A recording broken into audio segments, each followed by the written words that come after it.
protection and prosperity.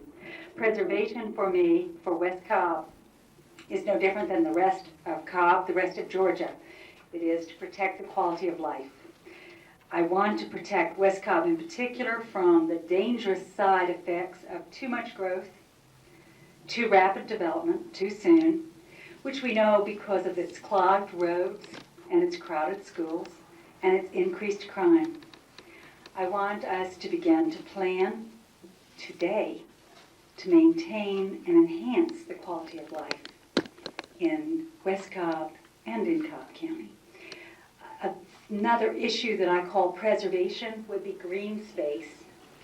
Green space is my desire, matched by many of your interests, to protect history and recreation with exactly that, with green space.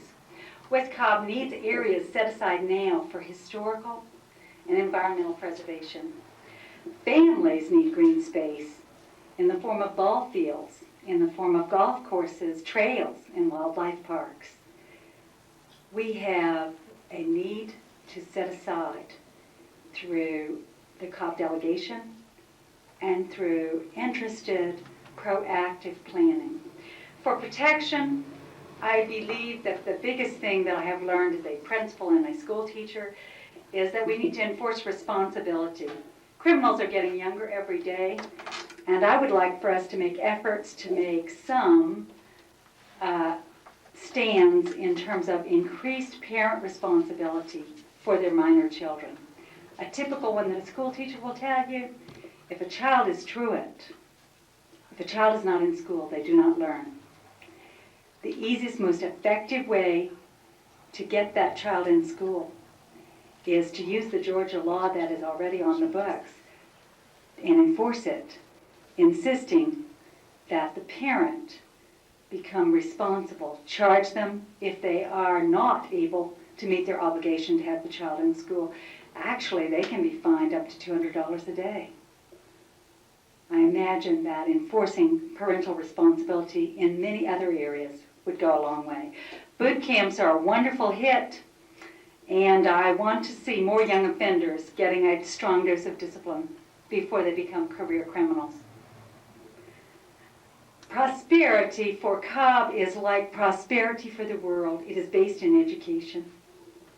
Cobb and Georgia's economic future depend on having strong, safe schools today.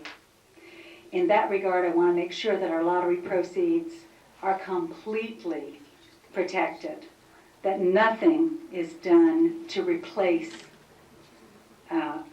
the emphasis that they have given on programs that have added so much in such a short time. The 4-year-old at risk program, the Great Hope Scholarship Program. Do you realize what it's going to mean to Georgia to have every single good student in our state get a college education? In just closing, in terms of issues, I do want to say that preservation of the beautiful way of life that I find in West Cobb is tops with me. And it's going to involve protecting so that we can prosper. Thanks.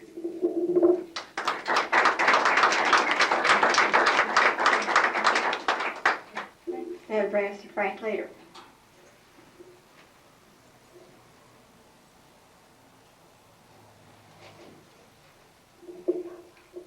Ladies and gentlemen, thank you for letting us all come together. A little background, as you notice, there are a lot of Republicans, a lot of people running for this position. One reason, unfortunately, we attended the incumbent's funeral yesterday. This is a seat that the incumbent had to give up because of his health, and the funeral was yesterday. So there's no incumbents, there's no professional politicians. We're all concerned citizens at this point, and I think it might show in our speeches and our ideology, but that's probably good right now for the citizens of West Cobb, that we've got just good, basic people interested in the way government is either not working, depending on your point of view, not working or trying to improve its works. Let me do one thing first. As Ms. Goodyear read the mission statement of this organization out. This is a clipping or a part of Republican newsletter that comes out, I think, bi-monthly. But there was the first two little paragraphs I think are interesting, and I just like to read them to you. It says, "I am a Republican because I believe the strength of our nation lies with the individual, and that each person's dignity, freedom, ability, and responsibility must be honored. I believe in equal rights, equal justice, and equal opportunity for all, regardless of race, creed, sex, age, or disability." Now it goes on, but if somebody's running as a true Republican, obviously you can tell that their goals should be very similar to this group's. And I thought it was very interesting that both goals sound very similar. Keeping the goals, we hope will continue. Let me tell you briefly about myself. I'm not a native of Marietta. Since I'm a male, I can tell my age. I'm almost 49. Have lived in Cobb County for 47 and a half of those 49 years, and I had a business. We had a family business on the square for 46 of those years. And we still have a business. We're about ready to go into our third generation of small independent retailer. It's kind of like I have the feeling I'm swimming with sharks as a small retailer in today's business world, but I've managed in the last 45 years to either just stay a little bit ahead of them or stay a little bit on top of them. There is a way for the independent businessman merchant to exist in this world, but it takes a little common sense, it takes a little business background, and it takes some of the qualities or abilities that I think our government should use in running the state and the nation. And unfortunately, I see that's where a great deficiency is coming in the way government's being run. There's either people have agendas one side or the other, and common sense or just a good conservative approach is not being done to accomplish transacting the business of a state, just as I would transact my business in my store, or the way y'all probably would do your own finances or business if you're in business. I've been involved in, throughout all these years, various activities in Marietta with the development of, or the redevelopment of the downtown Marietta Square for 18 years. All of those probably at this point are just all past attributes and accolades, whatever. Time changes and so does everything else. Let me just briefly, and the reason we're all here are points of interest or issues that we're looking at. Anybody here ever been the victim of a crime in the last 5 years? Just raise your hand if you've been a victim of a crime in the last 5 years right here. When I was growing up, I don't even know if, crime was something you read about happening in New York, Washington, never Georgia, Cobb County, Atlanta. We read in the paper, Atlanta is now getting its fame and notoriety from being the murder capital, it seems, of the nation. We just had in West Cobb Saturday night a 17-year-old employee of a pizza restaurant opening a back door and unfortunately being shot to death. And this is in our back door. Rural Cobb is changing just like all the other places in Georgia. And I feel crime is an issue that is of major concern to myself and my family. If you're a female in particular and your car happens to break down on one of the interstates at night, it's just our values have changed to the point that is a major fear. And I think we need to address the state of Georgia, and obviously what we're running for is a House seat. So what we're going to look at are things that affect us on a statewide basis. I'm very much in favor of the 3 strikes and you're out program. If there is a habitual criminal, safest thing to do is get him off the street. So far, prison system hasn't turned out. If you go in as a prisoner, you don't come out as a model citizen. Typically, about 80% end up back in prison. So if they find that crime's the easy thing to do, let's keep them in prison a while. And one of the ways you got to do it, we've got, I think it's 2 prisons that are built, but the state has not budgeted funds to staff them. We need to put emphasis on staffing these prisons.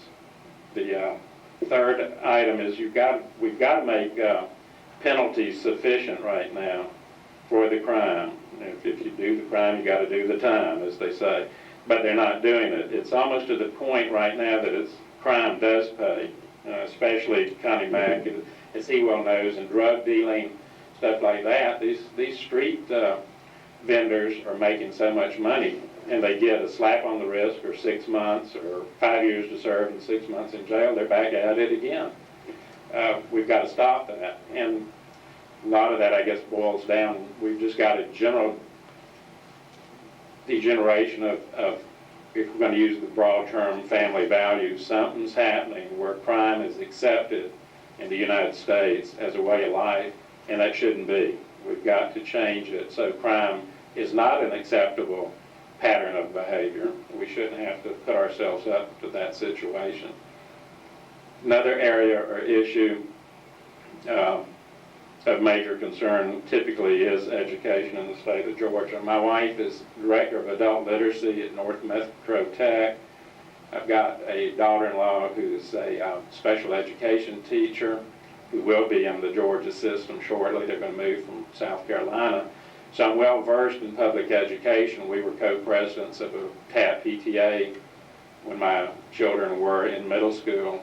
So our involvement has been quite heavy into public education. I'm a very strong believer in public education. We've got too big an investment presently to deviate from public education. But we need to change somewhere. There's some priorities with the amount of money that we spend.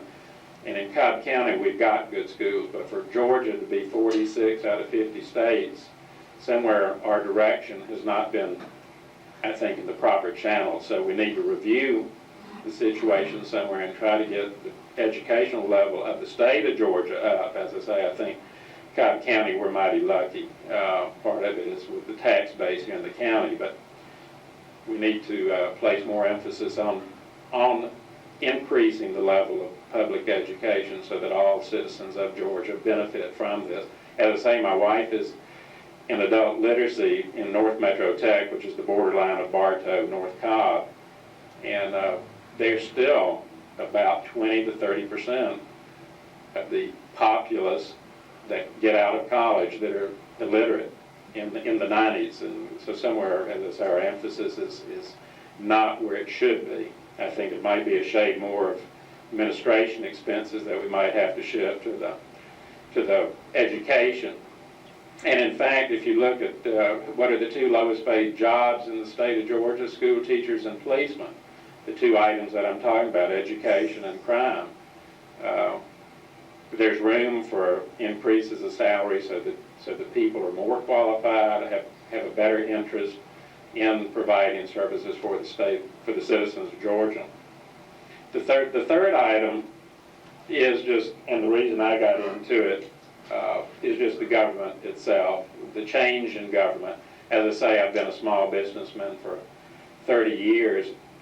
I can't think of a law in the last 5 years that doesn't cost me money or cost me time or make my operations more inefficient. Laws that the state, that the U.S. government are doing are not helping, that I can tell myself as a businessman and typically the citizens of the state of Georgia and the United States. And we just have to start somewhere. We've got to rearrange our thought pattern so that we can benefit. If we're willing to work for a living, we should benefit from our labors. Right now, with our new tax law coming in, I think the harder we work, the more we're going to get away. So we just need to refocus on some of the physical aspects of running a government. Let's see if that's about it. Yeah. That's basically all I have, and I'll enjoy the question and answer shortly.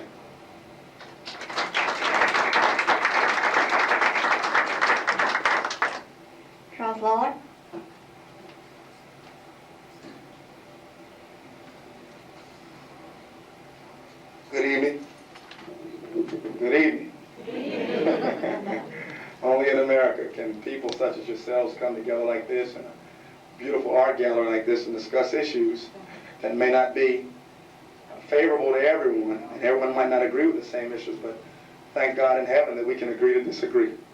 And I think that that is a blessing. Anytime we can come together and discuss things such as important as this, such as important as these issues are, and agree to disagree and be likable to one another, I think that's a great blessing, and we shouldn't take advantage of that. My name is Charles Lawler. I am a candidate in the 34th District, and I am a Republican candidate. And I'm thankful for the Republican Party, for my dear friends that are here, Mr. Barry and Mr. Robertson, Mr. Leader, and many others that have just come in. I am so thankful for our Republicans that have come together at a forum such as this, a vital one. I don't want to beat around the bush and the issues, and I don't want to keep you here too long. I will just give a little background about myself, though. I did graduate from Oxford of Emory University with my associate's degree. I later went on to Kennesaw College, where I got a bachelor's in political science. I was in officer's candidate school for the Marine Corps in Quantico, Virginia. I later rejected my commission as second lieutenant in the Marine Corps. I went on and began a master's in public administration, and I am doing that with a joint master's in divinity. Oh boy, when you say master's in divinity, church and state just rings a bell, doesn't it? I'm a strong believer in the moral fabric of America. However, I don't believe in separation. I believe this country's been separated for far too long. I believe that a house that is divided cannot stand. I believe that a double-minded man is going to be unstable in all his ways. I believe that if possible, if a country can come together, despite its differences, even as we're doing here in Cobb County, we can agree to disagree, then we can be a very, very strong nation. This country was one of the last countries to be formed in the world, and it quickly raised to be one of the strongest nations of this world. This country did not do that perfectly. They had ills, they had troubles, they had problems, they had discrepancies. But there's always been that fabric in which people could come together, discuss these things in forums like this, and find some way to pull out something good out of something that looks terribly bad. This is not an easy issue. And I'm not talking about crime, I'm not talking about education, I'm not talking about all that other stuff that we can throw into this race. I'm talking about why we're here. The funding, the arts funding, the bill, that's why we're all here, and that's what we're concerned about. We're concerned about tolerance. We're concerned about free choice. We're concerned about all these things. Of course, education is there. I'm concerned about education. I'm so concerned about education that me and my wife, Rosha, right there, wave your hand, Rosha, I'm sorry. Forgive me, that's my wife right there. I'm so concerned about education, we've decided to homeschool our child until the education system has improved itself. It takes too long now. I went to a school when I was in elementary school, when I was in high school, when the biggest problem, the biggest worry was who's going to have the lavatory pass too long. But now they got metal detectors on every door, people, thugs, interrupting the classroom.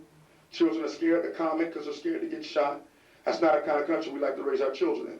I'm sure all of us can agree on that. And then there's crime. It's gotten worse. The turnover rate is worse now than ever.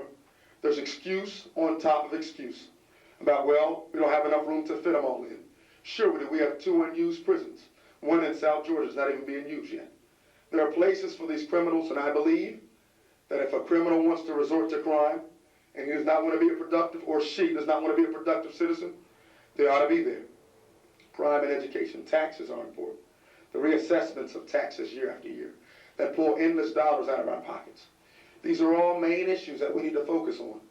But I'll tell you what, if we remain divided, if we can't come together about the little stuff, if we can't come together about the stuff that seeks to rip us apart, we can never ever sit down and talk about crime.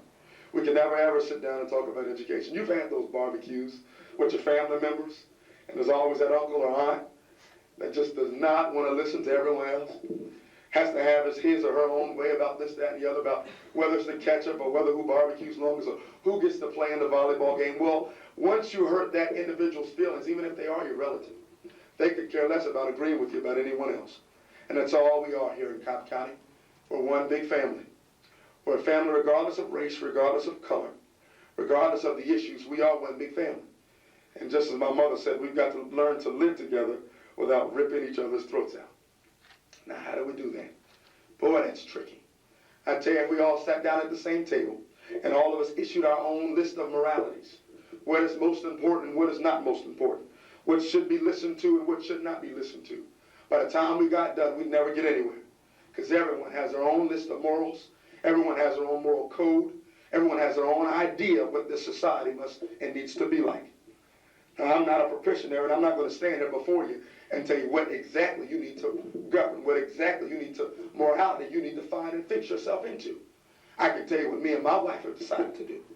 We decided to follow the moral code of Christianity, Judeo-Christian values. Now, it's true, Judeo-Christian values are not those values for everyone. Not everyone believes in those values. But I tell you one thing, that we have got to come together on some kind of values, or we will not be able to stand. We live in a time now when this country is its own worst enemy.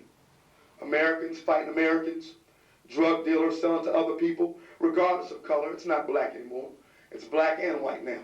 It's sooner to be brown, green, purple, red, whatever color under the spectrum. Drug dealers come in all shapes, sizes, and forms, as well as alcoholics and all these other criminals and issues. Until we can come together, I'm telling you, there's no way we're going to be able to agree. So what code of morals do you stand on? That's a good idea. And unfortunately, or fortunately, this country is for the people and by the people. So it's left up to you to decide what the moral code should be. So as you can see, that takes a whole lot of pressure off of me.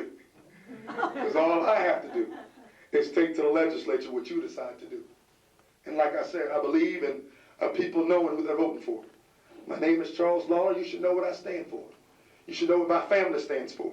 And you should know, regardless of who asked me the question, you should know what answer I'm going to give. The worst thing in the world you can have is a politician or anybody that's representing you that walks both sides of the fence. My mother used to tell me, don't believe that the grass is greener on the other side, because when you get there, the only thing you'll find is astroturf.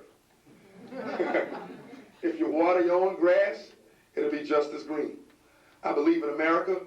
I believe in its values. I believe in the Federation. I believe in the continental United States. I believe that we can come together in one set of issues. But I do warn you,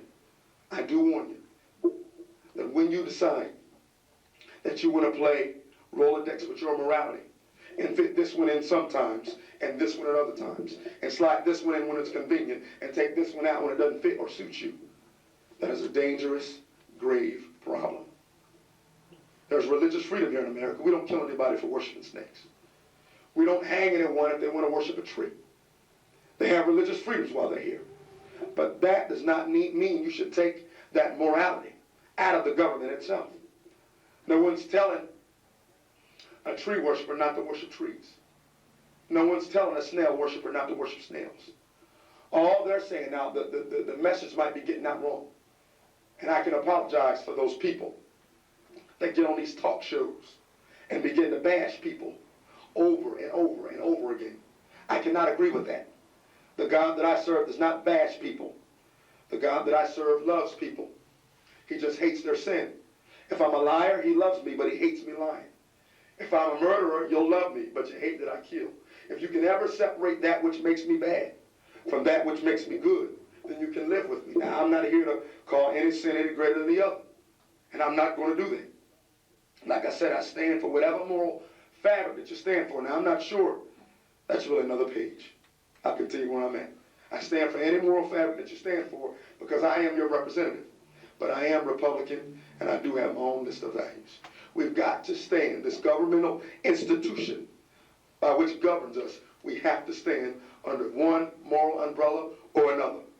I'm not going to go to Saudi Arabia and tell them to stop worshiping Allah. I'm not going to do that. I'm not going to go to China or Japan and tell them to stop worshiping their God.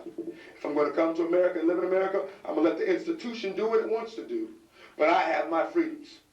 And your freedoms cannot be violated because there's a constitution that protects them. But at the same time, do not ever try to take the moral code out of the institution, because you'll confuse the institution and the institution will fall. And I guarantee you something else.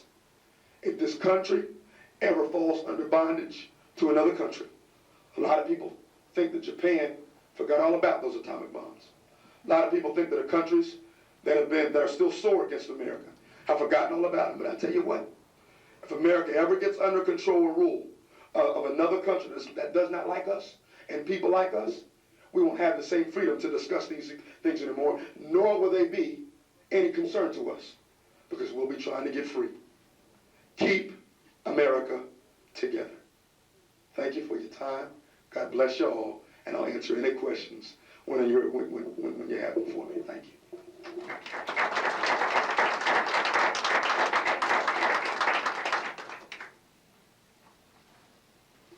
Morgan Robinson.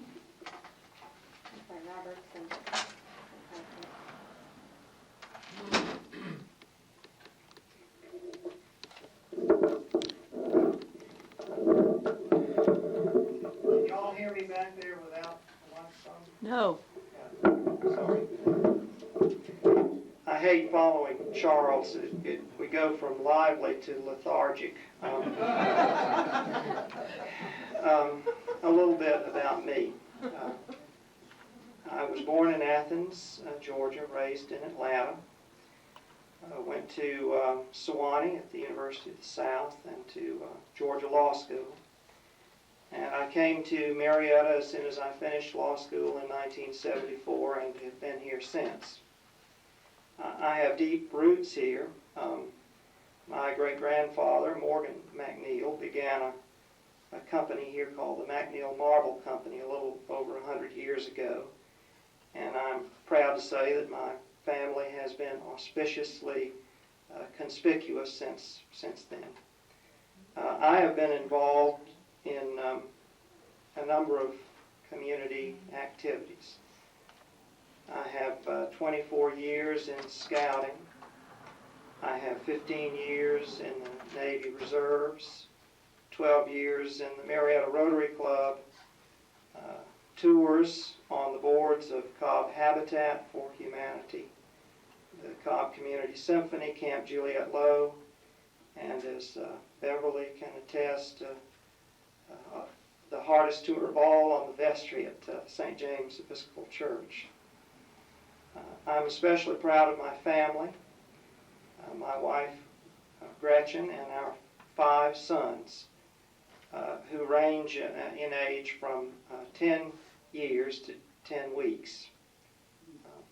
Gretchen's vote will be my hardest one to get, I think, during this campaign. A little about my candidacy. I've never run for public office. I think most of my colleagues in this race are in the same boat. Although the campaign has been a positive experience, I regard it every bit as much a duty as an opportunity. I'm a firm believer in term limits, and I have no ambition beyond this post. My central theme is the size of government. I believe it has grown far too large, and that its growth is accelerating at an incredible and unacceptable rate. My primary goal will be to do whatever I can to resist and, if possible, reverse that trend. Brevity, said Hamlet, is the soul of wit. Hoping to keep my wits about me, I conclude.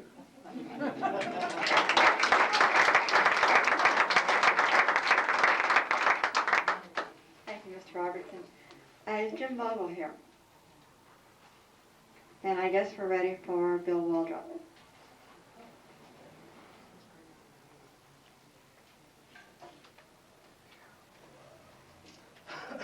Does that mean I'm last since you've reached W's?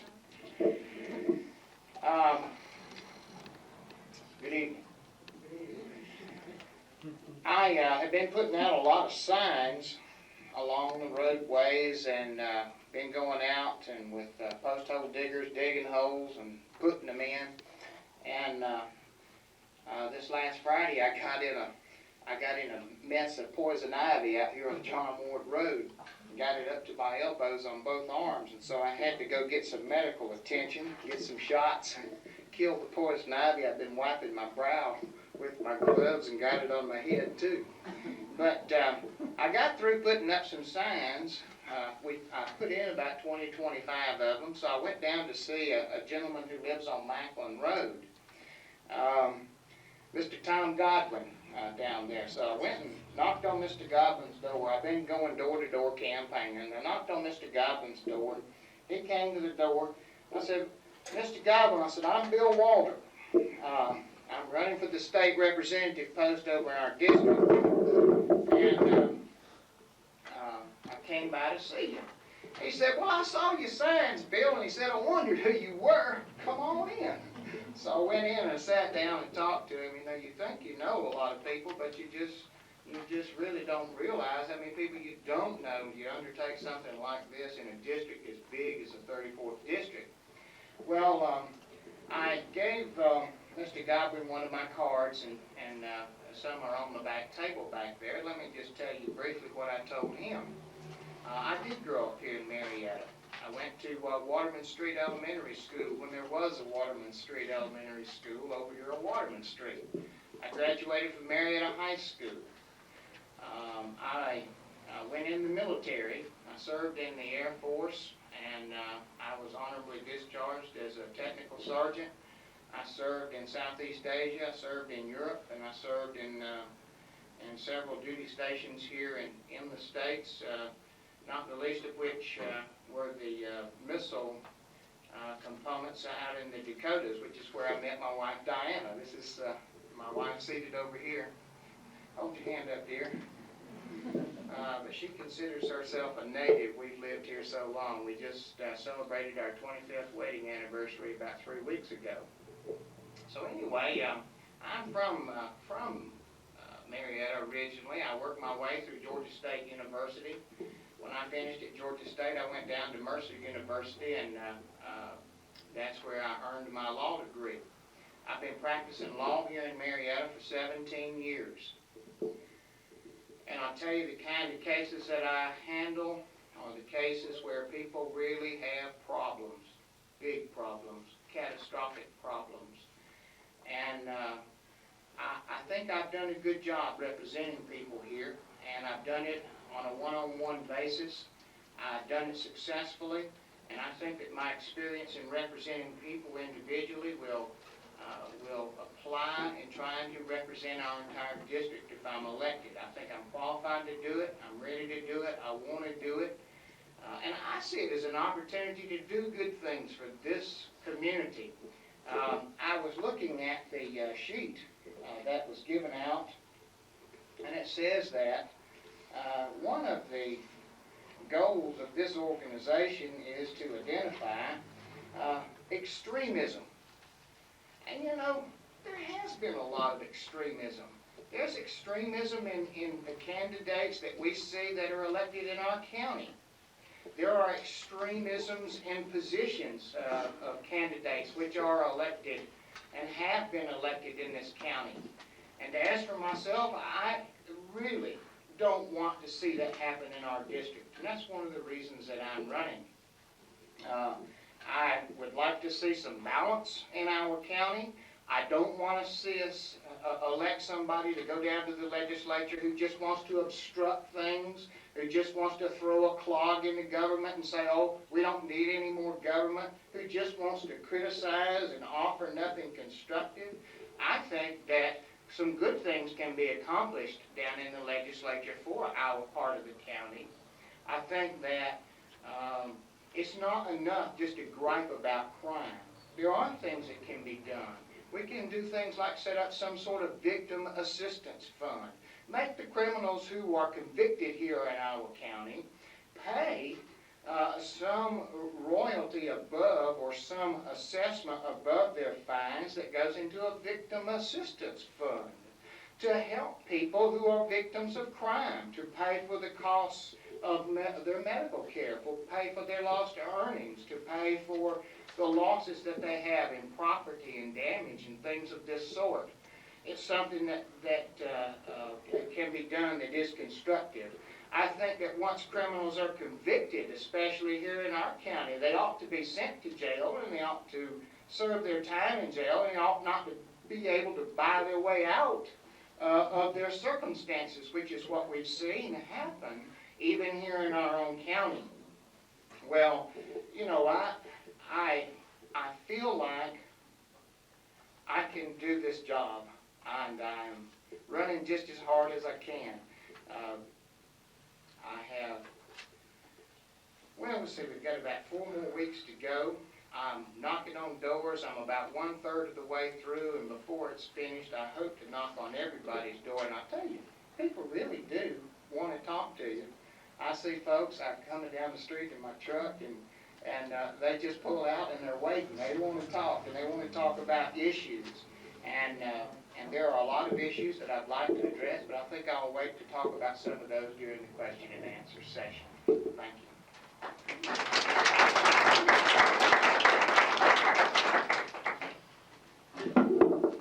The backup Ken Knott has arrived since we called for him earlier.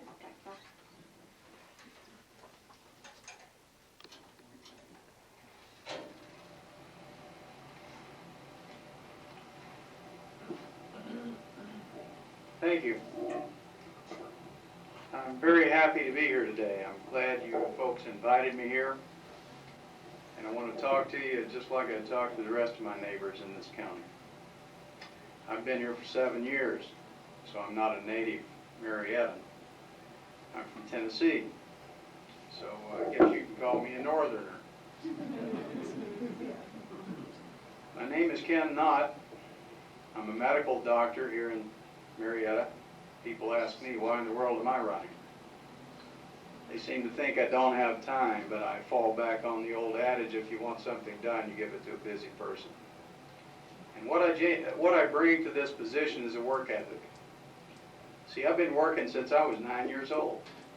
I had my own little business when I was 9 years old.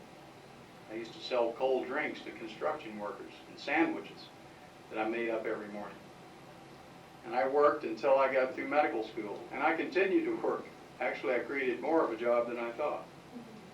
But that's what I bring to this position, and I'm very, very concerned about the lack of work ethic and the lack of jobs, things that can turn our society around. You know, I was looking at something the other day, and I noticed that the population of Georgia in the last 30 years has grown 75%. 75% growth in the last 30 years. The state budget has grown 345%. Now, I didn't say I went to Harvard. I went to University of Tennessee Medical School. But even if I'd gone to Harvard and I was very sophisticated, I don't think I'd be able to explain why we have a 500% more of an increase in our state budget than we do the population. Something's wrong with that picture.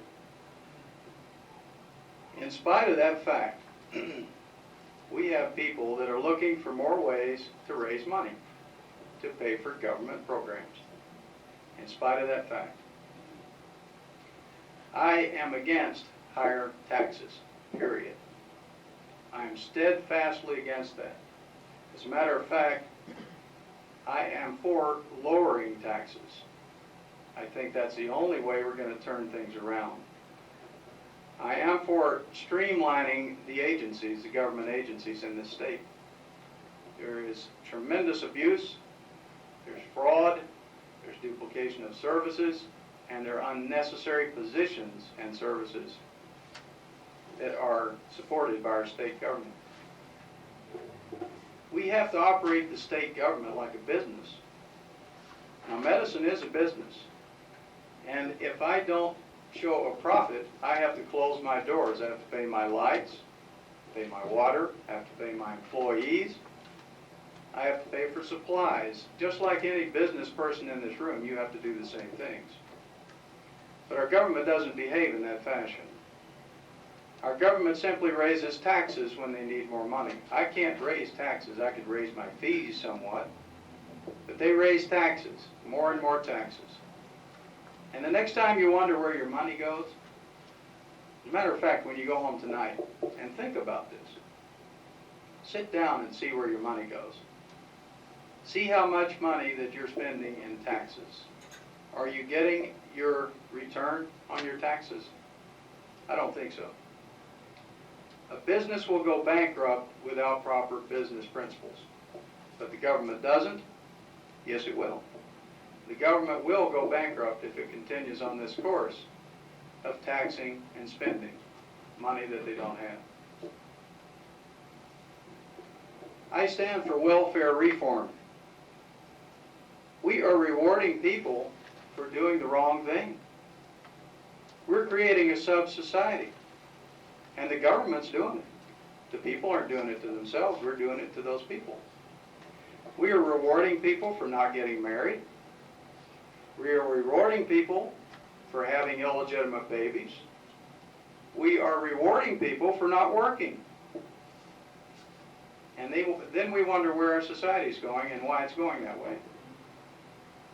That's one issue that's very important.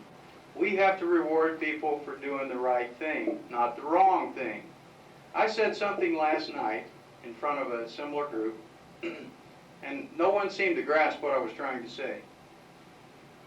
We have to reward politicians for doing the right thing.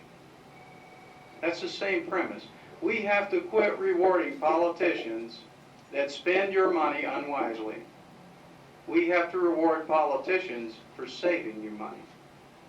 We have to turn this situation around.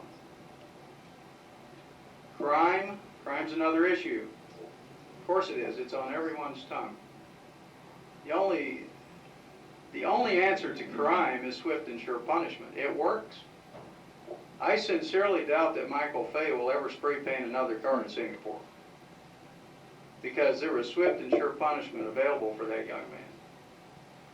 We need to make our prisons a punishment system, not a reward system. There are prisons that prisoners go to and have really no reason to dread going there, because they're given TVs, recreational periods. It's not punishment to them. Many favor gun control. I don't favor gun control.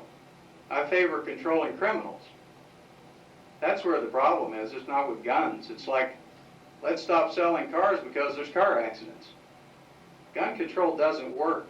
I've written several letters to many gun control advocates, and you know I've never gotten a reply.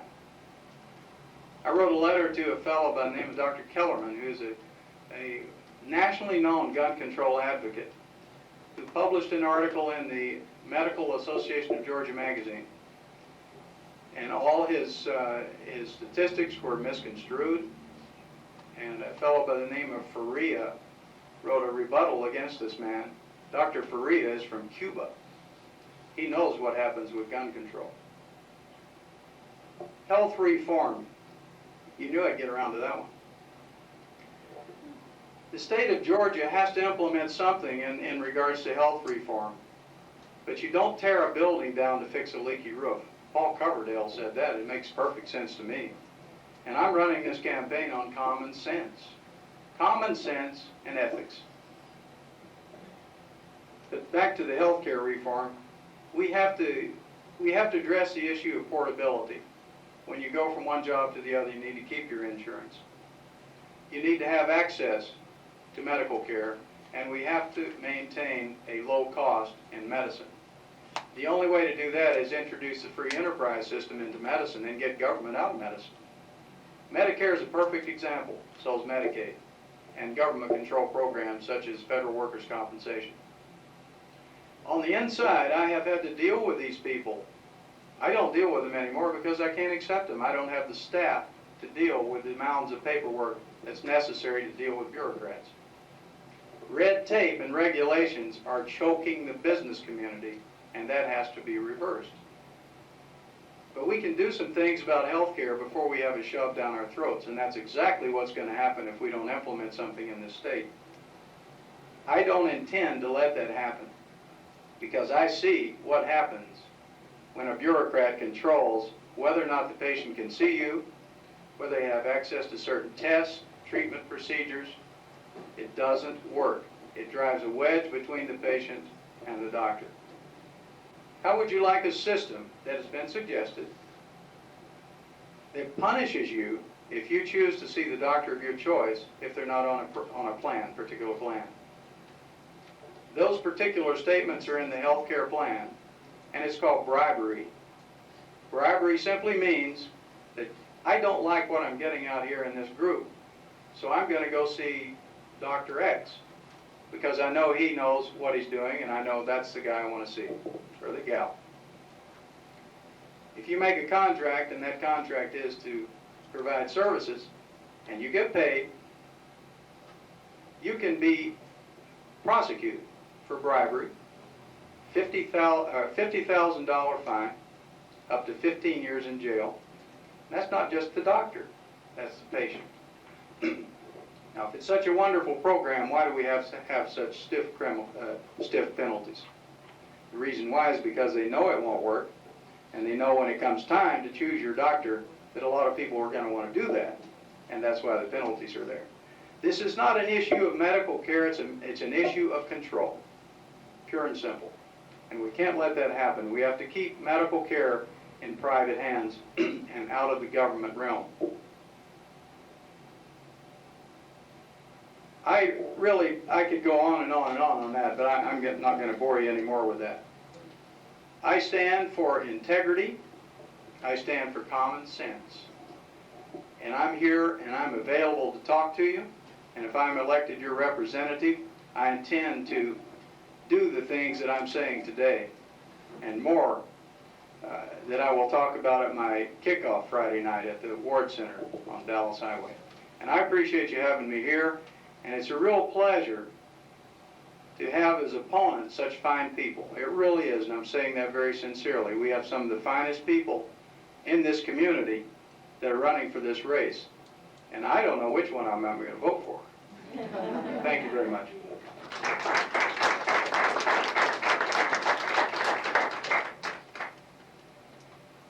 Is John Wiles here, the last candidate? If you have specific questions for specific candidates, if you would write that on your white card. Otherwise, I will assume that the questions are for every candidate, and we'll give them all a chance to answer it. There are more cards in the back. Does everyone have a card that needs one? And if you have completed a card, if you will pass them forward, and I'll ask the candidates to come sit at the tables, please. I'll take your card. Yeah.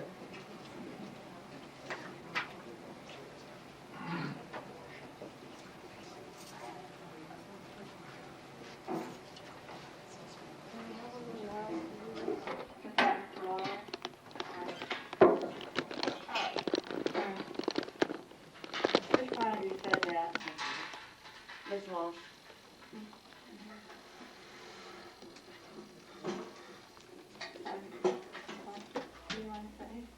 I'm sorry.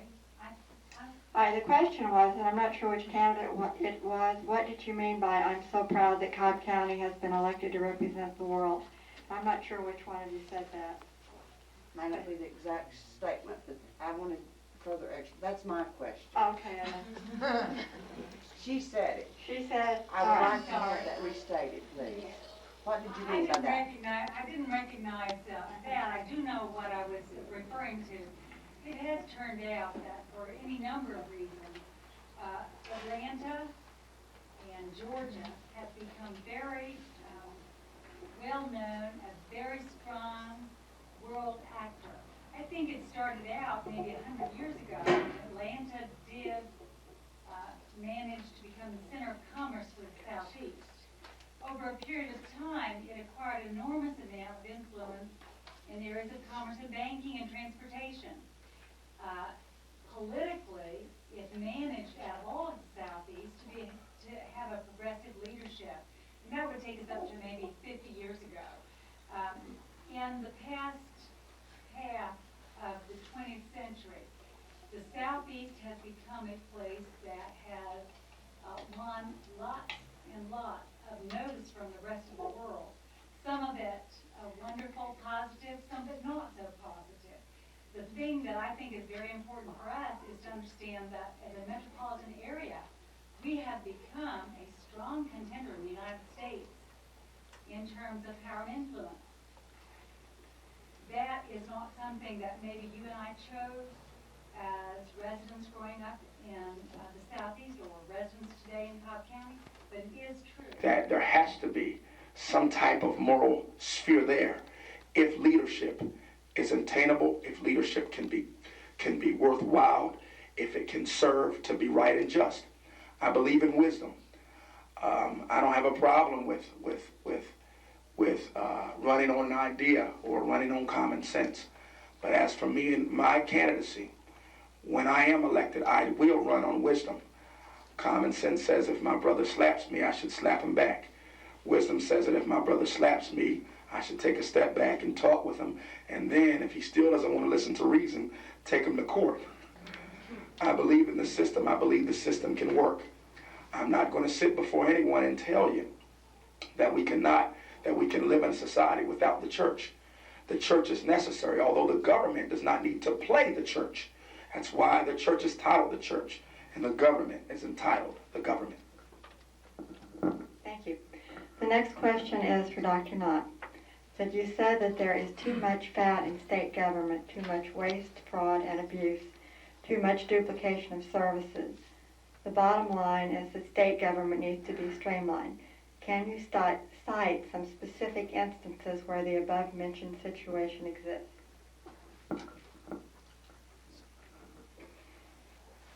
I have a number of examples, but the main thing that I want to focus on is reviewing the budgets of the various agencies. These budgets are readily available for the legislatures. As a matter of fact, they're available to you.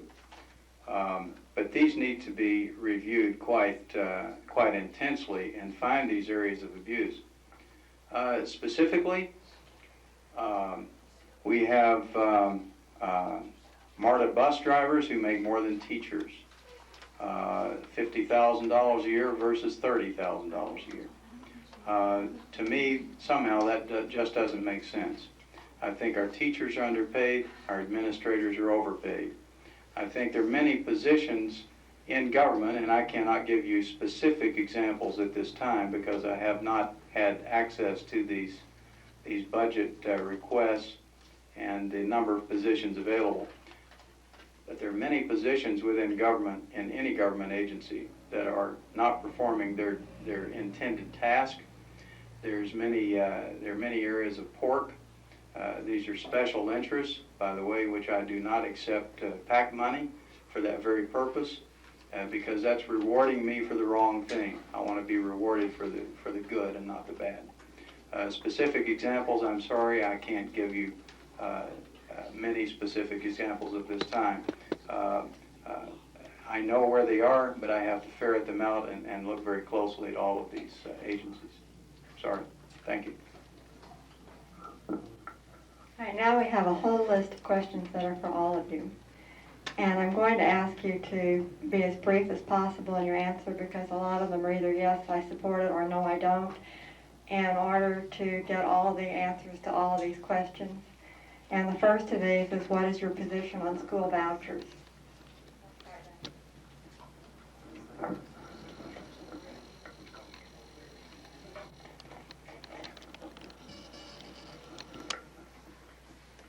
I just wanted to say one other question at the second part, what you said, Ken. First place I'd start at Zell Miller's golf course and then work our way down to Lake Lanier and get rid of the private island, the amusement park they have there. So there are plenty of places. School vouchers. In Milwaukee, the school voucher system was imposed in a black neighborhood, and it's worked really fine. The citizens of that, the lady that took charge of that, and I'm firmly in support of any voucher system that will enable any student to move to a private school or to attain the best education possible. On this educational thing, we have what we call a monopoly in public education. Private education and home school education is a competitive situation where you have parents taking charge of their kids' lives and moving ahead. So quickly, if you do your homework, I suggest you study the Milwaukee plan, and it might surprise you. There are other plans that are out there that are working. That system has been going for about 4 years, and I think it was featured on 60 Minutes about a year ago, and they might run it again. It dwells against the monopoly, and public school education needs competition.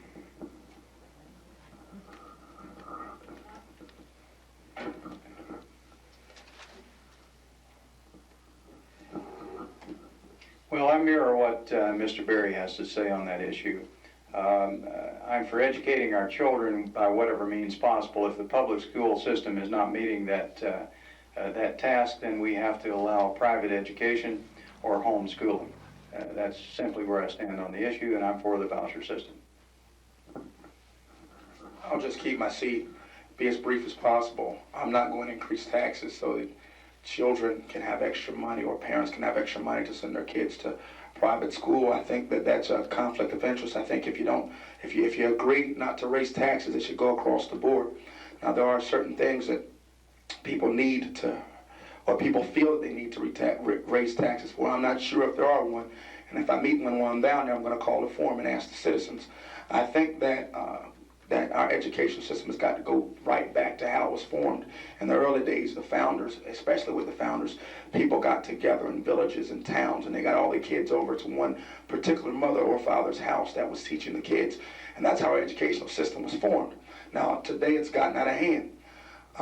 Why has it gotten out of hand? Just a real brief example. I was discussing earlier how my biggest problem was who was going to keep the lavatory pass or be a classroom clown. As a matter of fact, I had a teacher say in my 4th grade class, every class has one classroom clown. Well, this class is blessed enough to have 2. And she was referring to me and a friend of mine. That was the biggest problem there was then. Now we got metal detectors, this, that, and the other. All of a sudden, there's no prayer in schools. You can't talk to anyone spiritual. You can't get in contact with any moral fiber. There has to be something in the presence of a school, in a schoolroom, that's going to keep a kid obedient. If a child or a group of teenagers see a weak teacher, well, even if it's a strong teacher, man or female, if there is nothing there that holds that student, that keeps that student obedient, that student will act even as he will at any time he wants to act. I see kids all the time. I saw a teacher get slapped upside the head by a student. It's ridiculous. Something there has to be, whether you're going to paddle a student or you're going to sit them in the corner, just doesn't do it anymore. And send them outside the classroom, doesn't do it anymore.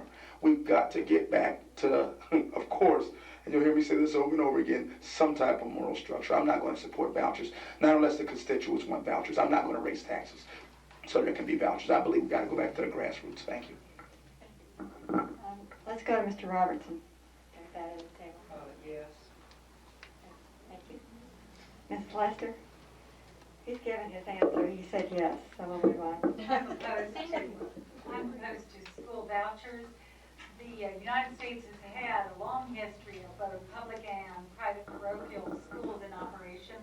The Southeast has somewhere between 11 and 13% of its students in private or parochial schools, and across the United States, it's as high as 34% in some of our states.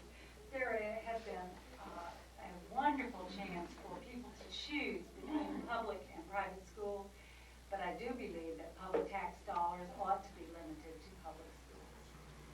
Mr. Lader? I'm definitely opposed to school vouchers. I would be in favor of child care vouchers. I think that's a different tack to maybe approaching a problem we have. We need to try to get some people into the workforce and allow vouchers for maybe daycare, something of that type. But our biggest investment in the Cobb County and the state of Georgia is education. I think if we go to a voucher system, it'll be a great disservice, not necessarily again to the wealthier counties like Cobb, Fulton, DeKalb, but to the other rural counties in the state of Georgia. I think we'll be giving a great disservice to the citizens throughout the state of Georgia, and therefore would oppose any system statewide of a voucher system. And Mr. Waldron? There are so many things that have to be thought through to, can you hear me? Mm-hmm. Well, it seems to me that there are a number of things that have to be considered. First of all, should public money go to private schools? It's a policy question that people have to answer. I personally will have a hard time seeing public money go to private schools. If there is going to be public money that should go to private schools, will it require some sort of tax increase? If it does, I would have a hard time with that. Then I think you've got to ask whether or not some voucher system is actually going to achieve any sort of improvement in the public schools. I don't know whether or not that would be the case. It seems to me that some of the suggestions that have been made for the use of a voucher system are efforts to undermine the public school system. I feel like the public school system, we should work and do as much as we possibly can to improve the public school system and not take money away from it and put it into a private system that we really might not have any say-so over how the money is even spent in a private school. I just have a hard time with it. I'd have to see something more compelling than what I see now to be convinced that a voucher system would be a good thing for our community. And I'm going to try to combine, there are about 4 questions that are very similar, and this is for all of the candidates. Since Reverend Nelson Price has stated that a state law will be proposed like the Cobb Resolution on Family Values, what would you do if such a law is proposed? Would you vote for it or would you vote against it? Why don't we start at this end this time since I started over here last time? Charlton? I would oppose it.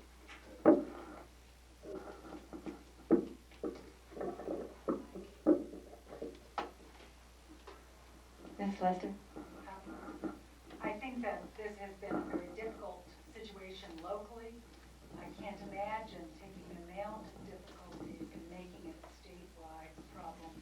It's a very difficult one for us to face in the community. Okay, Mr. Leader?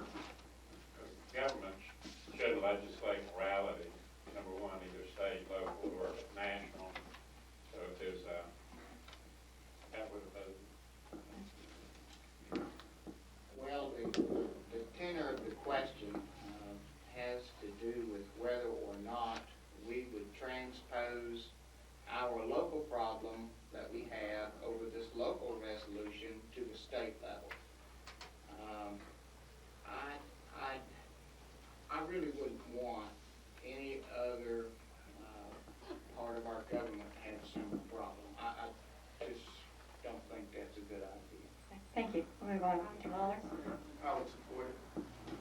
Mr. Knight?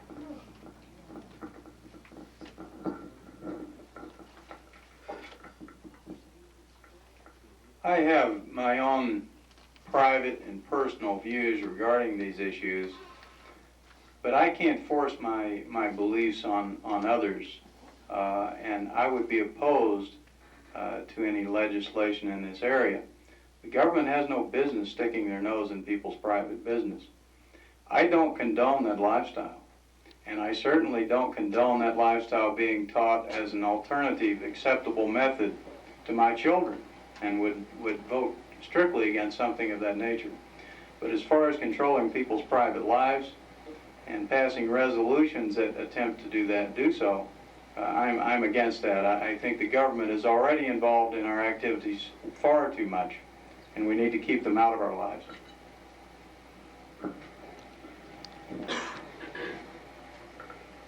Number one, the question is wrong. He has not proposed, as far as I know, a law in effect to govern our lives. I'm sure that Nelson Price is not that stupid. So I'm not,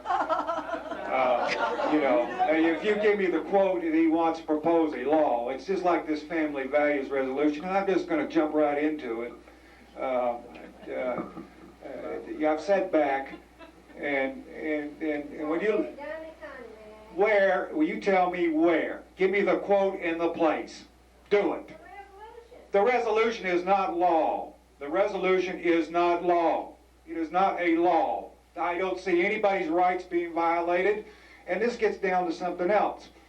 If a government official, such as the President of the United States, like Teddy Roosevelt, said that the presidential office is a bully pulpit, then our elected officials have every right to express their opinion regardless how they feel. It only comes down if you try to pass a law. They were letting their feelings go out, and if you look at the gay lifestyle and the lesbian lifestyle, if you've studied it, and you look at it, there certainly is an agenda out there, such as in Hawaii, New York. You look around. Now, there's some of us have studied it. It's there. Now, what the resolution came from was something that happened a year and a half ago as it developed. I have no problem for them making that position, as long as they don't make it a law. Then if they make it a law, I'm going to be right up there screaming and hollering at them. It's simply a statement. And if you feel like that you've been a victim, or you feel like that you've been hurt, then think about the families in the subdivisions trying to teach their children and looking at the mob scene that was on the square on August the 28th with a lifestyle trying to tell those 4 or 5 or 6 or 7-year-olds. Ma'am, it's America, but when you try to explain that to these young couples, it doesn't work. And you know that as well as I do. Well, the government doesn't need to explain it to anybody. No, the government has to. If you didn't have leadership in government to take a position, where do you think this country would be? Well, right where we're at, Matt. They made a resolution. If you had been on the commission, would you have voted for that resolution? If I had been on the commission, it was simply a resolution. I oppose the gay lifestyle, and I know what their agenda is. Thank you. I'm explaining it. I have nothing to apologize for it. I'm upfront about it. And let me tell you something.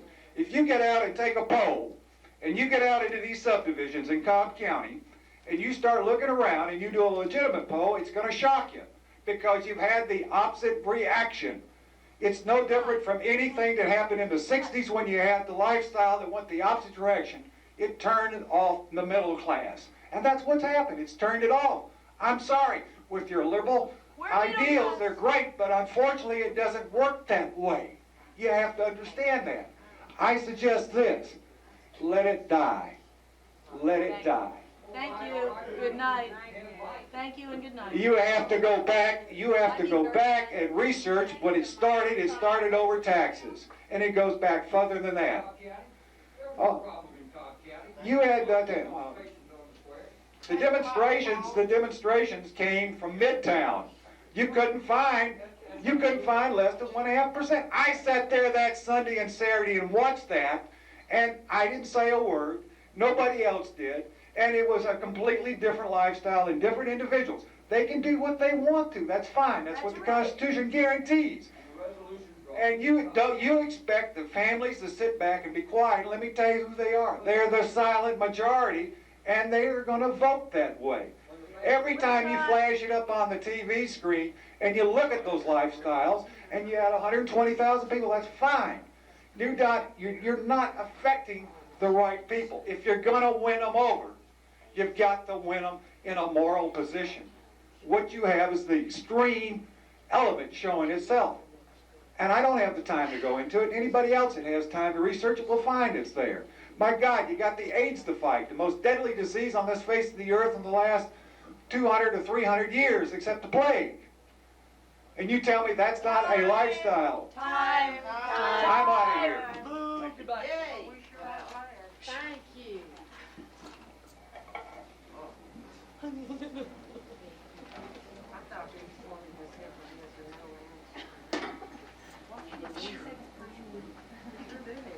This is kind of a long question, but it's a good question. If criminals have children and children grow up with helplessness and hopelessness, neither prisons nor schools will do enough. What changes can be made to reduce the number of small children who are growing up with minimal parenting?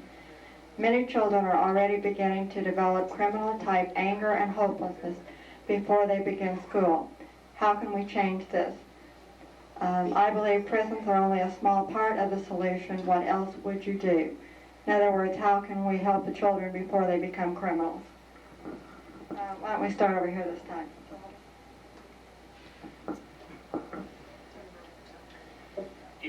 You can help children by showing them that there are opportunities in the community. There are many things going on in our community. Children can get involved in Boy Scouting. It just takes people who are interested in helping them. They can get involved in Girl Scouting. We've got a church just about on every corner of the community. There isn't one that isn't accessible to anybody who wants to participate. The people in the churches in our community need to reach out to the children. The family members need to try to help them and to encourage them.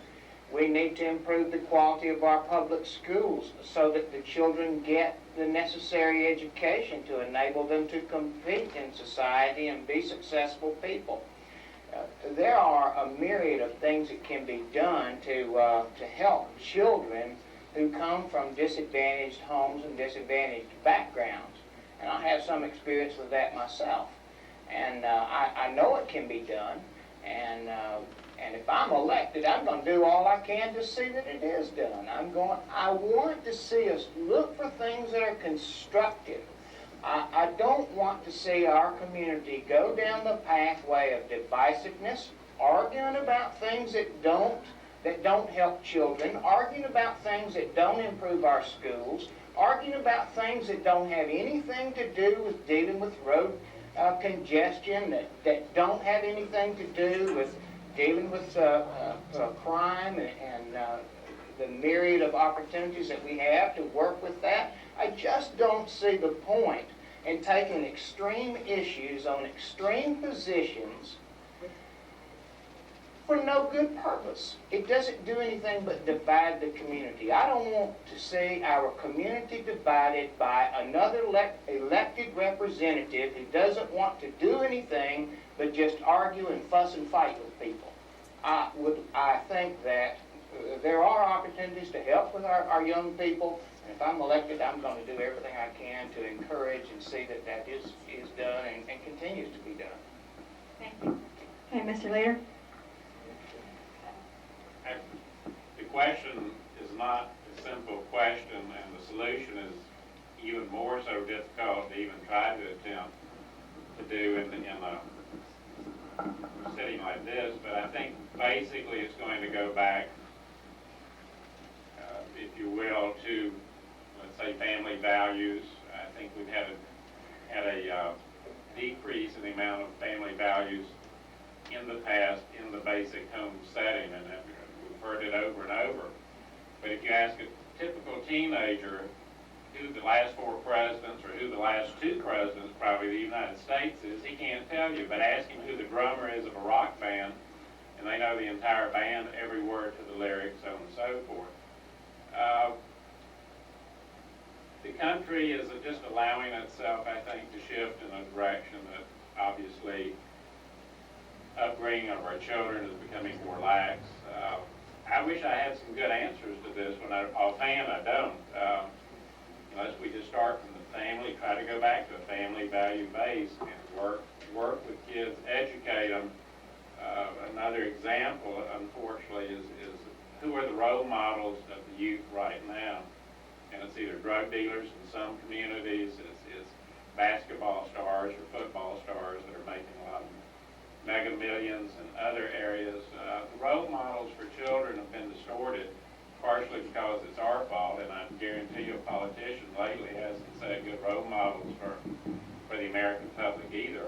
And I hope that's the area that we try not to do as a politician, but it'll just go back to the basic family unit. We've got to educate kids that crime, that respect, all the things that I grew up in the 50s that were good common values are still fine for today. Okay. Ms. Lester?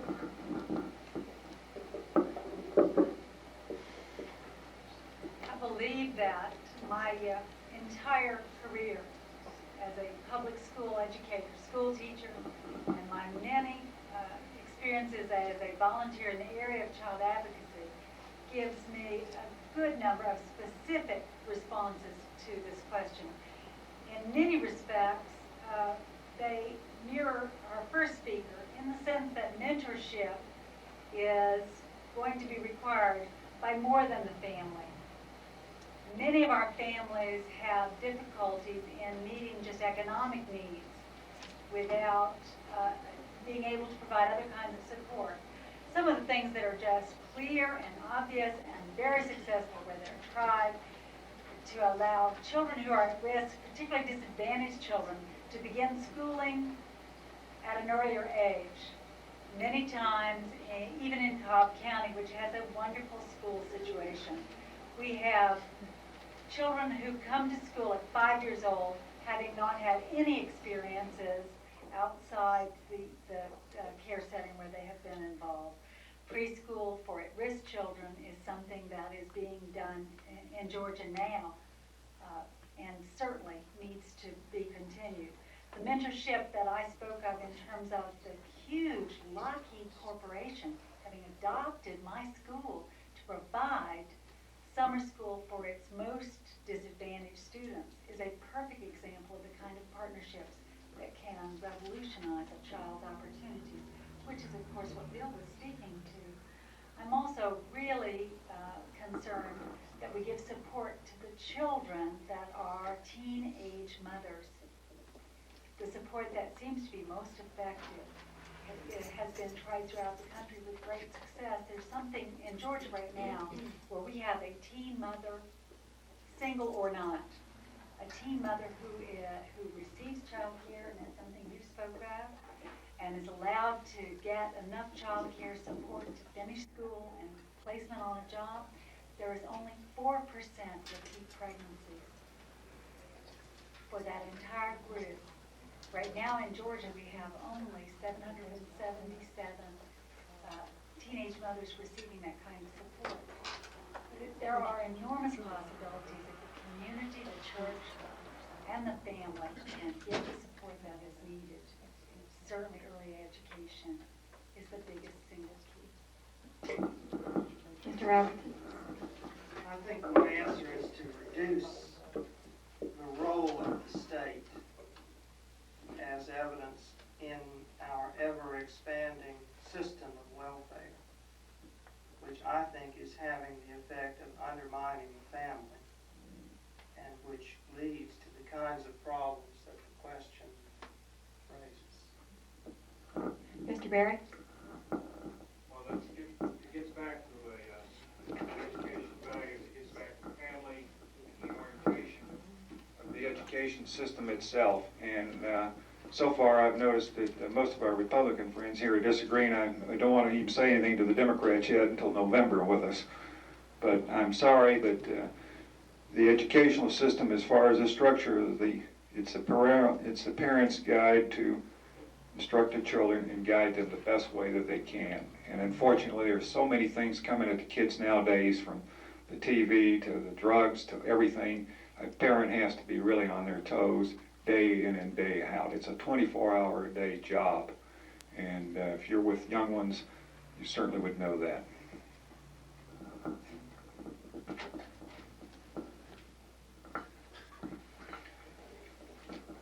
I touched on this issue a bit ago. I think we have to overhaul our welfare system, and I think that's where many of our problems start. Again, I think we have to reward people for doing the right things, and we're not doing that. And that's why things are going downhill. It's nice to say that things are working, but folks are not working. Things are not working, and we cannot continue going the way we're going. We have to make changes in this system. We have to quit rewarding people to have babies illegitimately. We have to quit rewarding people to not work. We have to quit rewarding people to not get married. There are people who are afraid to get married because they lose their welfare check. I mean, I have patients like that, so I see it all the time. There are people who are on the dole. There are people who've been on the welfare system for 3 generations, and they don't know any other life. They have no hopes. They have no dreams. They have no ambition. They have no aspirations. Yes, it starts in the home, but it's going to have to be implemented through a welfare change, through a complete overhaul of that system. I am for privatizing Medicaid, privatizing Medicare. I think the private sector do a much better job because they work on a profit motive instead of a tax motive, and see how much more tax money they can get. But basically, that's where this issue starts. We're not gonna solve the criminal problem by putting everybody in jail. We're not gonna solve a social issue by legislative changes of that nature, by putting people in jail for the first-time offense. But we are gonna make some definite changes by overhauling the welfare program. And that is one of my major tasks and promises to you. I've already answered. Welfare was started by Franklin Roosevelt during the times of the Great Depression. It was there to give our citizens something that they could hold on to get them through. It was not implemented as a purpose to be ongoing. If you want to save your children, especially children in projects in various places like these with criminal mindsets, and they're all over the place. They're in trailer parks, they're in projects, they're in houses all through America. You have to start at the family. You have to start at family. You have to start at family values. Welfare has got to be eliminated. Welfare needs to be replaced with workfare. People need to work for what they're sitting for. Anytime you have a situation wherein you have a family or an individual drawing a paycheck, and all he does every morning, or she does every morning, is get up, the same ritual routine of eating breakfast and watching TV, eating lunch, watching TV, eating dinner, watching TV, going to sleep, starting the day, no purpose in life, just constantly going around dogmatically in the same circle, in the same room. People will find things to do for themselves. In New Jersey, in Newark, New Jersey, as a matter of fact, there's kids out there that their fun is hijacking cars. That's what they like to do. They do it as a hobby. It's a hobby now in Newark, and also in Brooklyn and other places, in Boston, out in Los Angeles. And when the media asks them questions, well, why? Why do you hijack cars? How come you don't go and find some other things to do? They point to the parks. All the parks are broken down. They look like massed areas. There's no place to play. There's no place to be productive. And as far as going home, they really have no place really to go home to, because nobody wants to go home to a no air-conditioned, roach, rat-infested place to stay. If you want to save your children, you got to save your family. You want to save your family, you got to initiate responsibility. There's very little the government can do outside of stopping welfare and trying to introduce responsibility and try to clean up the playgrounds, try to do all these things that are necessary for kids. But one thing that the question alludes to, the criminal mindset, is definitely habitual. It definitely goes on. It definitely goes from year to year. And the more you have someone on welfare, the more you have someone that doesn't want to work, the more you have, and let's face it, there's two kinds of criminals. There's the criminals that are coming up under the system, then there's just people who like crime. Now, obviously, the only thing that's good for them is to be locked up. But to try to save this lost generation, I heard one of my colleagues say that their role models are rap artists and rock singers and baseball and basketball players. I teach children at St. James United Methodist Church. They have learning disabilities, very bright kids. And I asked one of my students, what do you want to do? Because he was doing so successful with his reading. He went up almost 3 grade levels. They had just been there 3 weeks. I said, what do you plan to do when you graduate? He said, I'm going to be a basketball player. I looked at him, I closed his book. I said, being a basketball is not an occupation. It is a hobby. You not work your life off through high school, through college, to be a sports figure. The priorities are wrong. And I mean, he sat there as if I was giving him a spanking. A tear was about to form out of his eye, because all this time he thought it was okay to want to be a basketball player. Now, are you saying, well, Mr. Lawler, you're saying it's bad?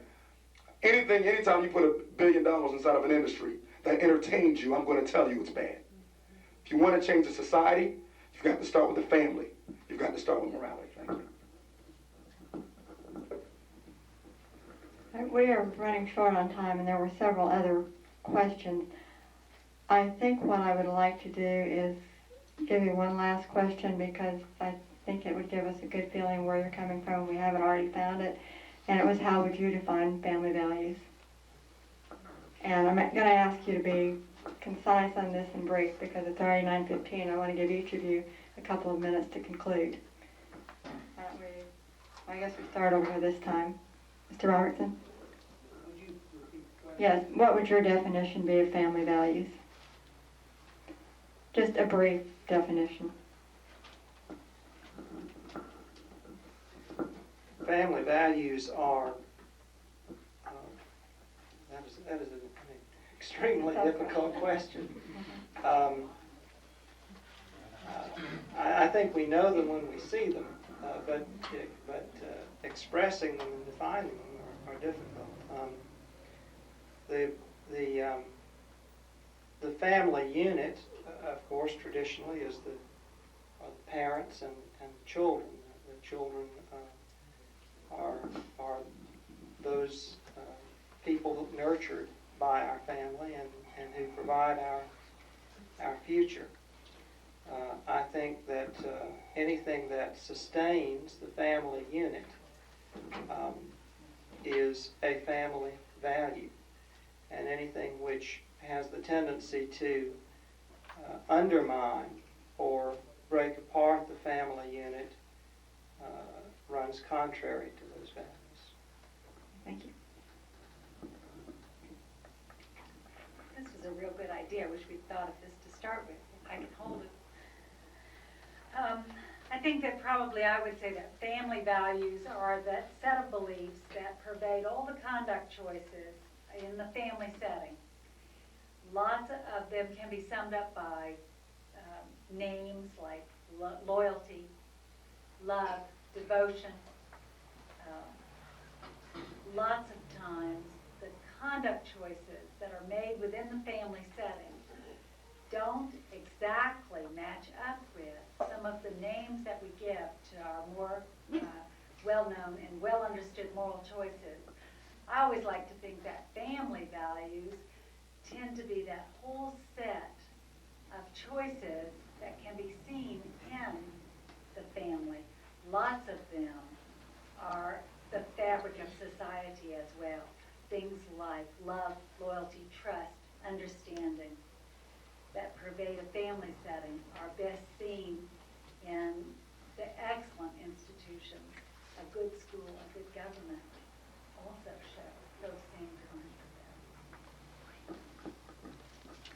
I think basically the family values might revolve around one word, and it's respect, or the lack, in this case, since family values are a major concern now, the lack of respect, anywhere from your parents to your brothers, sisters, to the system in which we're operating under, be it politics, be it school system, be it lifestyles.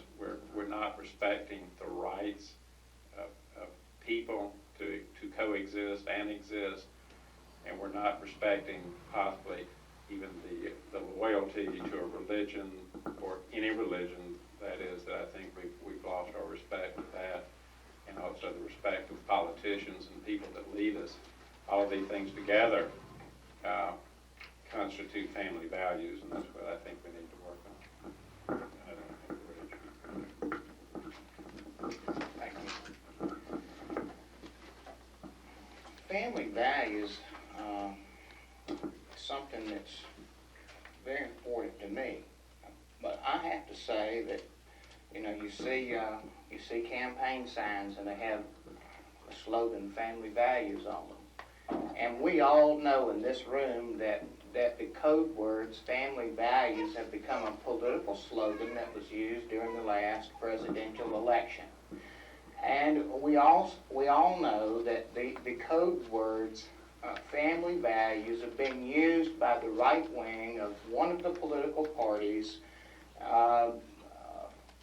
in such a way that some people really haven't been happy about it. But as for myself, I would define family values in the positive way that I think of them as being basic spiritual values that are present in the home, that produce the fruits of love, joy, and harmony between family members. That's what I think of as being real family values, and not the political code words that have been used, I think, for or that have led to some divisiveness. I hope that answers the question. Thank you. Family values are those values that implement love and peace and joy and non-hatred and non-separation. Family values are those values that seek to bring not only the family together, but also the neighbors that surround the family together. Family values impose respect regardless of choice. Family values stand for what is right, but at the same time does not judge those that aren't in the position to what that family thinks is right. A family unit sticks together. A family unit stays together. but a family unit does not devise and set up tactics against its neighbor. The most important thing I can say about a family and its values is that the institution of that family, if held strong and tight together, can produce a very strong country.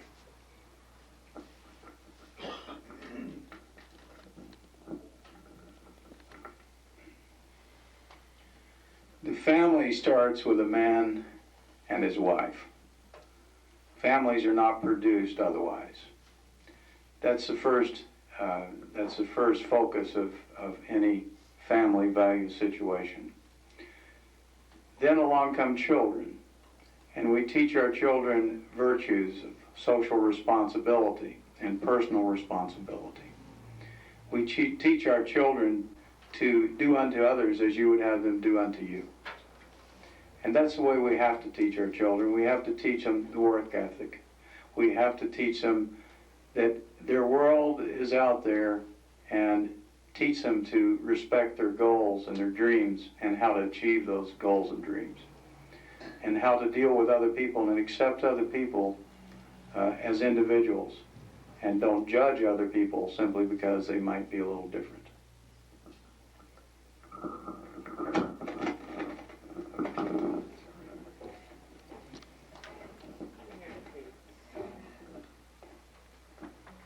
Since the recorded history of mankind, every civilized society, starting with the Greek democracy and the Roman Republic, has always been structured on a strong family.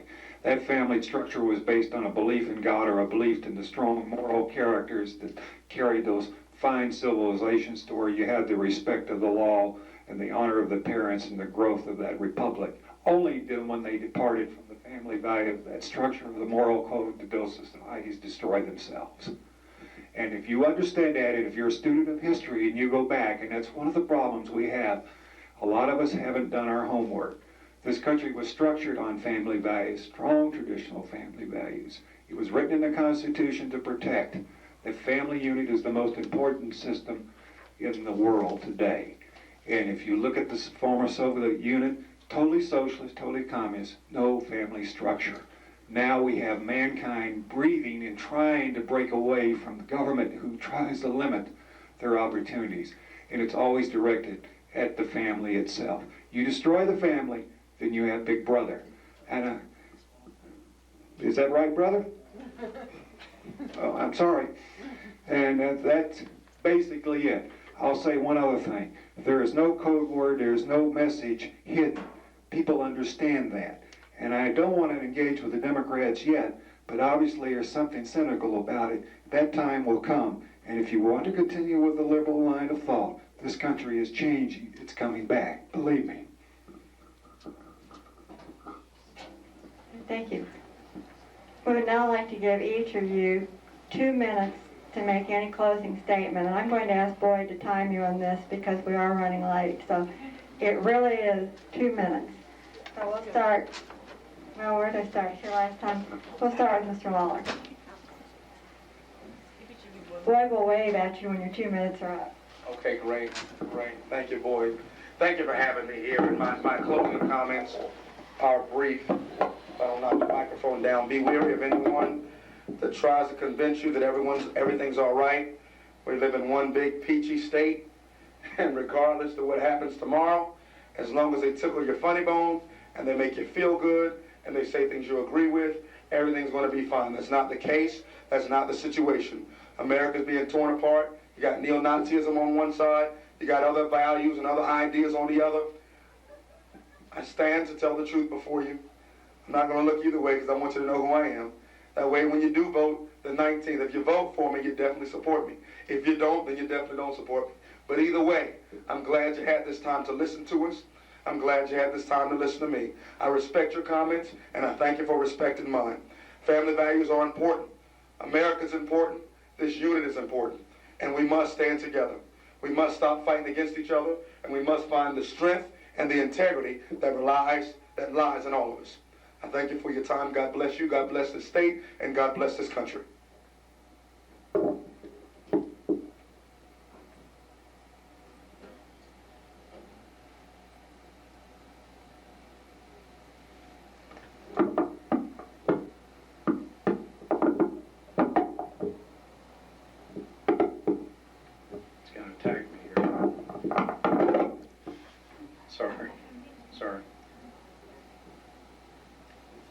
I simply want to restate a few things, and I think we have to understand that we have major problems in our society, and I hate to keep bringing up the negative points, but because I'm such a positive person, and in that regard, I do think that we can make positive changes. But the only way that we're going to make positive changes is to admit that we do have problems. We do have problems, and we can't treat those problems, and I have to rely upon my background as a physician. I can't treat symptoms. I have to treat the underlying cause, or I can't treat the problem. If you come to me and I diagnose cardiovascular disease and I treat you for gangrene of the foot, you're not going to get well. We have definite problems in this country, and it's manifested by our high crime rates, our high rates of illegitimacy, and our soaring tax rates and waste in government. We have corrupt politicians. We have a system that rewards people for doing the wrong thing. I keep telling people this. We're rewarding people for doing absolutely what they're doing, and then we act surprised that we have corruption in government. We have to stop that. There are ways to stop that. I won't go into that at this point. But the problems are welfare, the welfare state. We have to stop that. We have to turn it around. We have to give these people something besides the dole and the promise of a check for doing nothing. We have to do something with our educational system. That doesn't include raising taxes, for I stand for not raising taxes. But we have to do something to ensure that our children are going to be educated. If we're ranked 46th in the nation out of 50, that's not a very good record. And to sit here and say that we're not having any problems in our educational system, I'm not sure where we're coming from if we intend to go on with that rhetoric. We do have problems, and we have to address the issues. I don't have all the answers, folks. But I intend to delve into these matters and find some answers because I'm very, very concerned. I'm trying to raise 2 children in this system, and I don't want them to be faced with the same problems that we're faced with today. And if I'm elected to this office, I'm going to do everything I can to turn this situation around. And I appreciate you being here. Thanks for listening to me.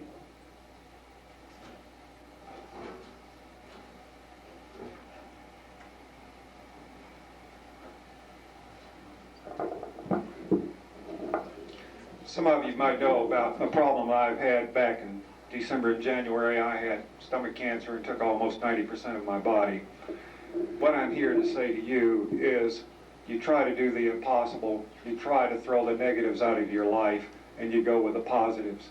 One of the great things that Ronald Reagan said that gave me hope and for the future for our kids and everything else, there was a future out there. It's full of optimism. It can be attained.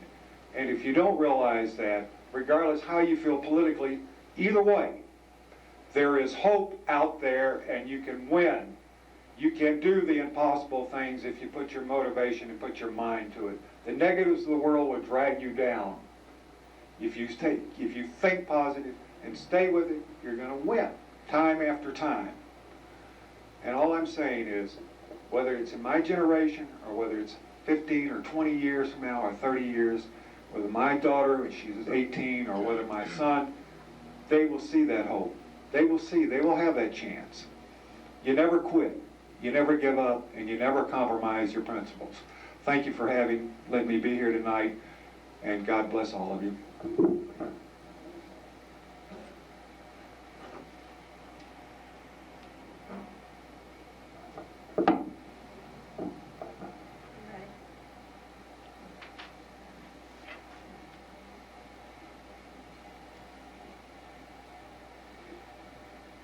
Well, half of us are left anyway. One of the things I talked about when I first came up here, I said that I'd been going door to door, knocking on doors and talking to people. And I tell you, from talking to the people I've talked to, they just don't want another right-wing candidate. They don't want another right-wing representative to represent our half of the county. People are saying to me, let's stop focusing on frustrating no-win issues. People are saying to me, let's quit dealing with the divisiveness. Let's stop it. Instead, let's try to find some solutions to the overcrowding in the schools. Let's see if we can't get this number of 35 students in a classroom down. Let's see if we can't find some ways to deal with crime, such as looking at positive things like victim impact assistance. Let's see if we can't deal with the overcrowding and the congestion on our roadways. I want to appeal to the people in our community to look at solutions to problems. Let's try to talk together and let's just stop all the bickering. Let's not have another person down in the legislature who just wants to be an obstructionist. I want to go down there and do things that are positive. I think this is an opportunity to do good things. We can do good things, and that's why I'm running. Thank you for hearing me.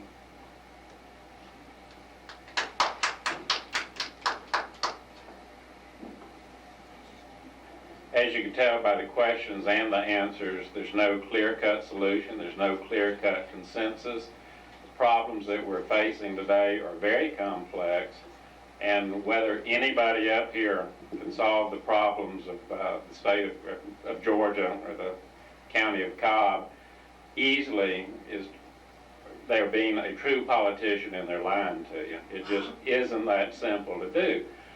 The only thing I can tell you that if I'm elected, what I will try to do is go down to the state, look at every issue, weigh the pros, the cons, get the pros and the cons from the experts, and I guarantee you right now I'm not an expert, and weigh each value and each judgment and vote my convictions and what I feel are the convictions of the constituents of West Cobb. And that's the only promise I can give you, and I think that's a valid promise for a politician first starting out, and I thank you.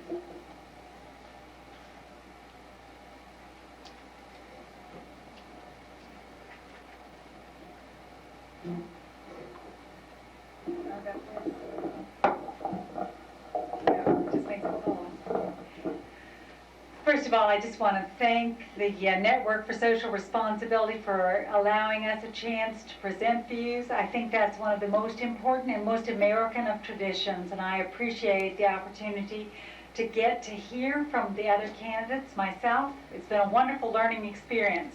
I believe that I am the leader for the Cobb of tomorrow. I believe that we need to work in the Cobb delegation, in the Georgia legislature, in the American Congress to protect the quality of life that is so completely and uniquely American.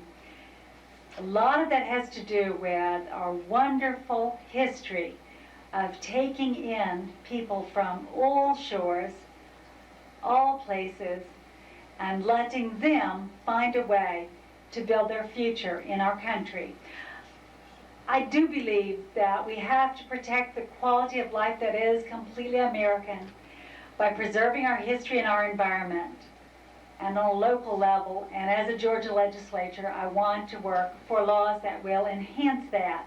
I also think we have to protect our communities from some of the problems associated with growth. Much of the increase of crime in Cobb County in particular has a direct relationship to its increase in growth. I do think that we have to have schools that are safe and strong, schools that start children at an earlier age with very strong, excellent chances for them to overcome any kinds of disadvantagement they may have in their family setting. Some of our candidates here are beautiful examples of how you can still be poor in America and come out just fine, thank you. I want to make sure that that stays part of America. I do thank, once again, this wonderful opportunity to just share views. Thank you.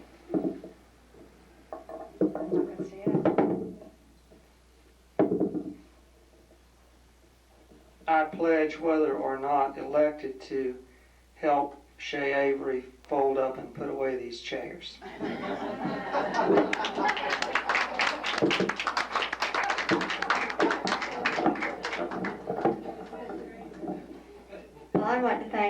candidates for coming and say that I'm glad that they were the ones who had to answer these difficult questions and I just got to ask them.